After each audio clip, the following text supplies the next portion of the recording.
Revista Cangaço Rock Informativo. Edição especial. Bandas cearenses. A Tempestade Metálica. João Quixadá. Em 5 de outubro de 1985, uma tempestade assolou o antigo casarão da universidade, atualmente sede do Partido dos Trabalhadores em Fortaleza, na Avenida da Universidade. Foi o Tempestade Metálica, primeiro festival que temos registro na cena metálica da cidade.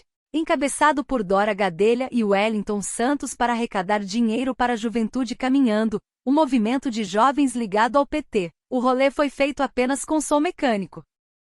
Eram fitas cassete gravadas com bandas de metal e hard rock em um equipamento de som digno da verba arrecadada pelos jovens de universidade pública. Assim, o festival se torna um marco não para a criação do cenário Ed Banger, mas sim para o seu desenvolvimento.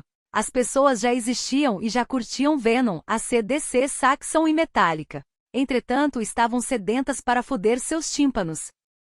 A noção de grupo é muito importante aqui. E como afirmam seus criadores no documentário Contos da Tempestade, Dora e Wellington, 2020, essa foi a primeira vez que aqueles núcleos isolados puderam observar suas faces.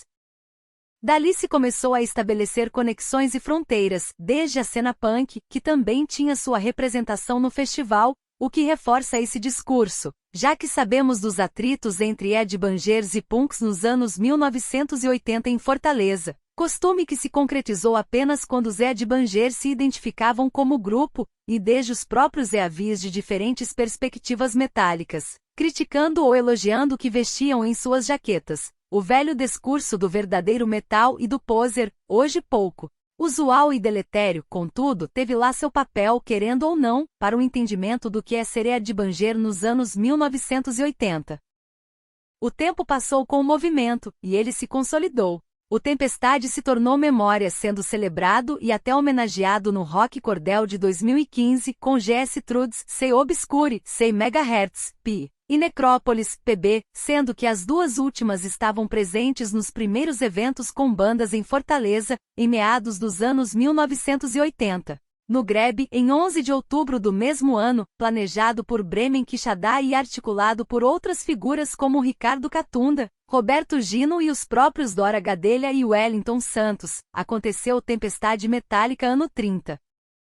Trazendo bandas importantíssimas para a história do nosso cenário, e o evento proporcionou momentos que se tornariam um testemunho para a memória viva do metal cearense. A Fish Banger estava no auge como uma promissora representante do speed metal cearense, guiando o público para um mosh pit insano. A Asmodeus caminhando pela terra novamente após décadas com o baixista original, Anderson Frota, trazendo na nova formação músicos experientes de outras bandas dos anos 90, crescendo do que seria um show comemorativo em direção ao seu retorno efetivo.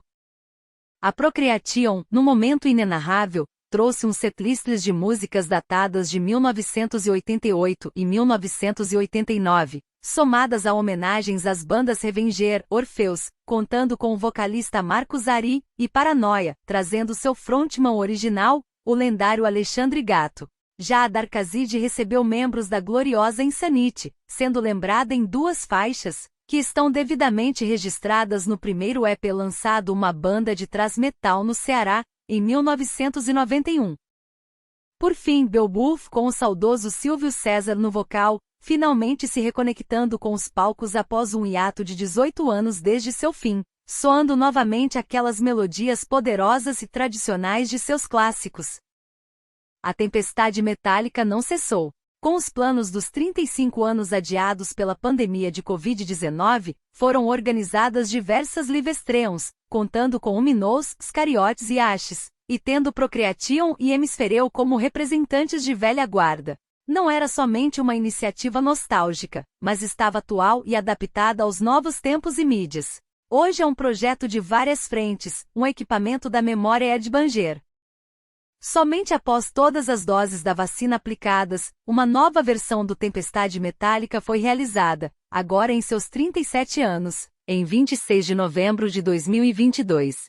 Essa versão trouxe lendária Leprous, seguida pela iniciante Visceral Suffering, representando a nova geração, fazendo shows impecáveis. As clássicas Asmodeus e Procreation, novamente com Gato nos vocais de um cover da Paranoia, pisaram forte e mostraram que se tornaram atemporais.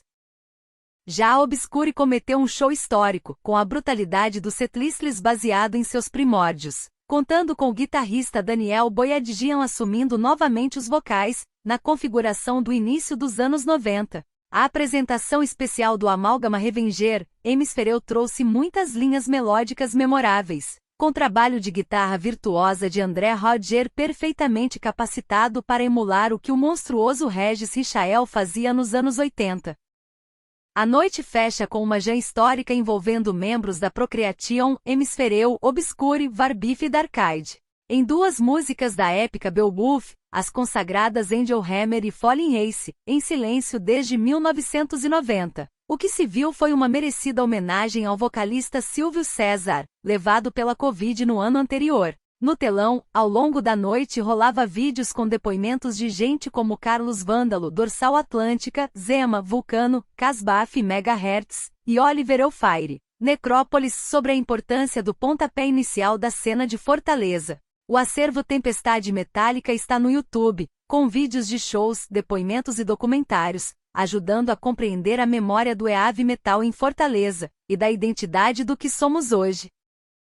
Este projeto é aprovado pela Secretaria de Cultura do Estado do Ceará. Lei nº 18.012 de 1º de abril de 2022. Lei nº 13.146, de 6 de julho de 2015, Estatuto da Pessoa com Deficiência. Capítulo 9, artigo 42. A pessoa com deficiência tem direito à cultura, ao esporte, ao turismo e ao lazer, em igualdade de oportunidades com as demais pessoas.